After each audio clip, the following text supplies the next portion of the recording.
Good morning and welcome to the Walk-Off, everybody. I'm Scott Belford, joined as always by the best co-host in the biz, Adam Mack. And we have our good friend finally joining us back on the show, Joel. Hey, call me from TikTok. Welcome back, buddy. Thanks for joining us.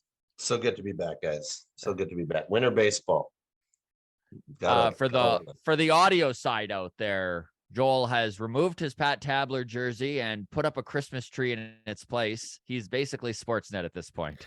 Yeah, like, don't get me wrong. I know Pat Tabler wasn't the future source of like analytic information or advanced concepts. You sit there and he'd be like, go out there and get one to hit. And that's pretty much all you hear from him. Yeah. I'm going to miss him. Miss him.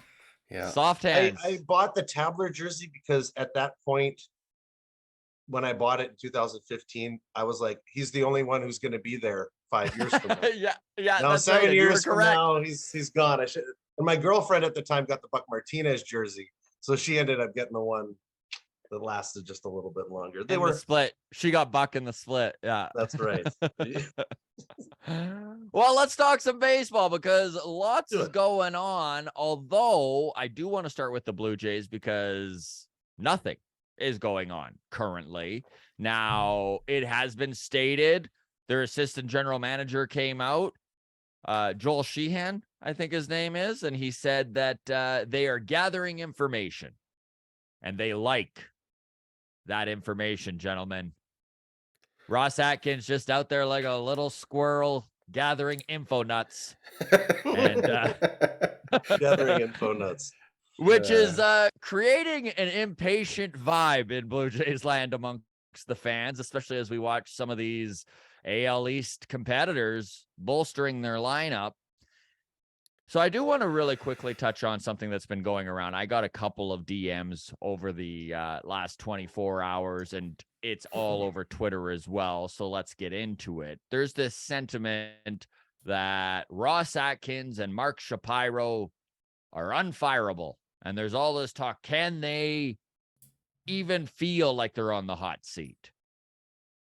So let's talk that a little bit. Is there an actual hot seat here?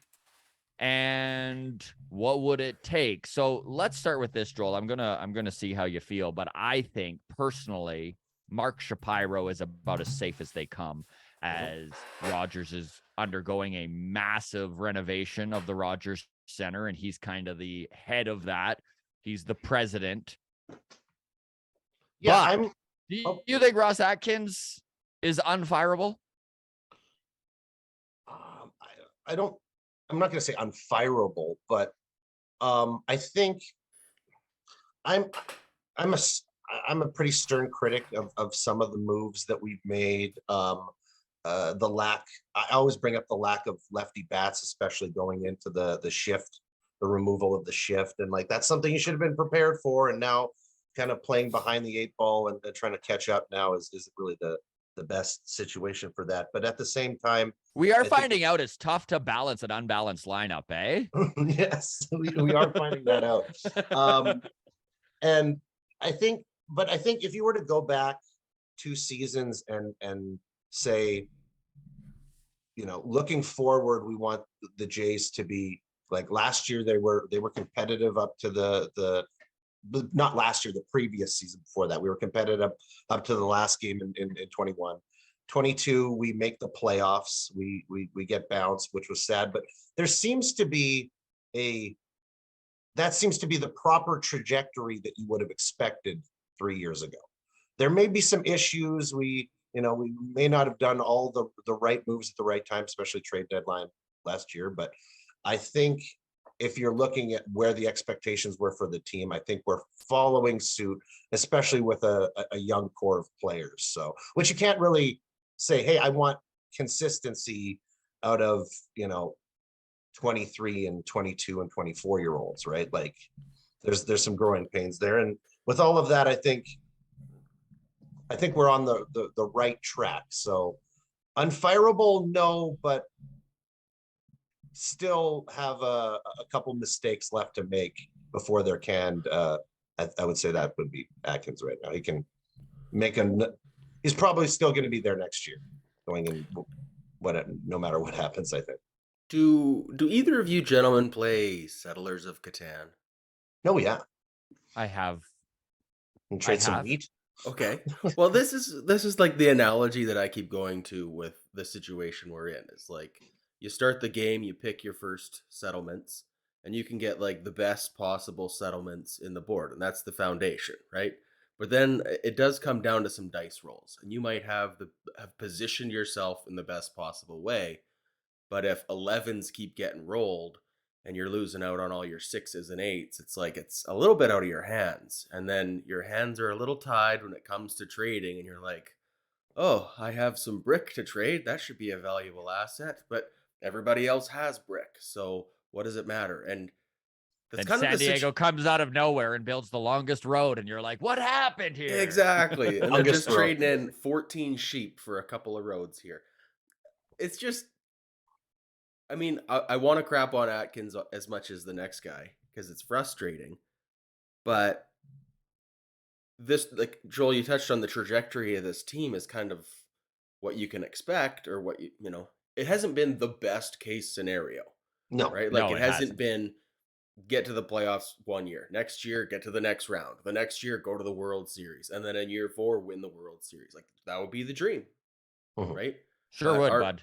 our numbers aren't getting rolled. Like who saw what happened in Seattle happening, right? That collision in center field, that's like you've got the whole mitt full of cards, you're ready to build your city and your extra whatever, and then a 7 gets rolled. You lose half your hand when Bo and George collide in center. I haven't This been is here in the a while, and I didn't realize how traumatized I still was by that. I know it's Ugh. bad, but It's a like, good point, but I will bring up that Joel right here has stated many times what the problem was, and he brought it up already with the left-handed bats, which we did see firsthand in that game 1 against Luis Castillo. I mean, my heart still breaks over game 2, and that is still one of the most difficult losses as a fan I've had to watch, but game 1 hurts. It stings because they beat us in a way that all the pundits said that this team would get beat. by a superstar pitcher who was pitching on his absolute game. By a lefty stud that didn't have to deal with any sort of hitter from the left-hand side with any sort of acumen. And then Cal Raleigh from the left side of the plate gets into one and wins the game. I remember how many texts I sent you guys during the playoffs. I was like, lefties are really going off. It was like, like it was, I don't know how much attention the audience focused to that, but I swear to God, like you're looking at the postseason this year, and it's just lefty bats going off for home runs like 75% of the time, and you're like, it just doesn't, it feels so out of place as a Blue Jays fan just to see guys swinging from that side of the plate and making that type of contact. And you're like, that's everywhere south of the border.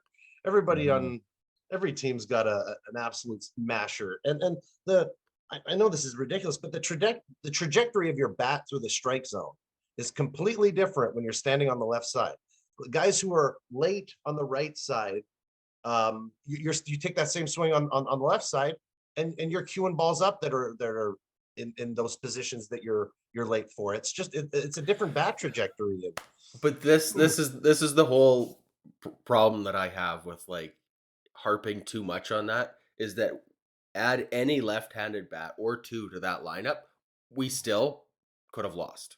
Like it's not. Oh yeah, absolutely. It's absolutely. not just a cure-all solution. But it's also the scariness of the fact that this year coming up, we have no idea what it's going to be like. There's a huge dice roll on the idea of what is a left-handed hitter, and their numbers are only going to go up. It's like all lefties are on steroids this year, and we don't know what the ceiling is for the potential of them. Like Joey Gallo could be a 260 hitter this year. We have no idea, So go sign Joey Gallo. I love it. I'm not saying that, but I'm saying there's. Out of curiosity, gentlemen, do you feel like this is the most important offseason of Ross Atkins' career? Yeah. Is this, I'm not saying make or break, but pretty darn close? Like, I think a lot of people are under the idea that you have to go out and get somebody to make this team better. To me, it would be a huge gesture to lock down some of our youth stars, you know, if Yeah. they like, especially after this is the time after a low offensive season last year. This is where you should be approaching those players that you want for a, a big chunk of time. You look at 11 years for Xander Bogaerts. I was just going to ask you this, Joel. We really appreciate all of you within the walk-off community. This thing continues to grow and become an animal of its own. It's a little bit overwhelming, but honestly, we love talking Blue Jays baseball and all the interaction that you folks are involved with us. Thank you so much. Discord, feel free to join it. That is always free. The show, or the link is in the show notes. You can follow us on Twitter at Walk Off Podcast, on Instagram, the Walk Off Podcast. And if you are watching on YouTube currently and you're not subscribed, we'd really appreciate if you hit that subscribe button. All the best, everybody. Cheers.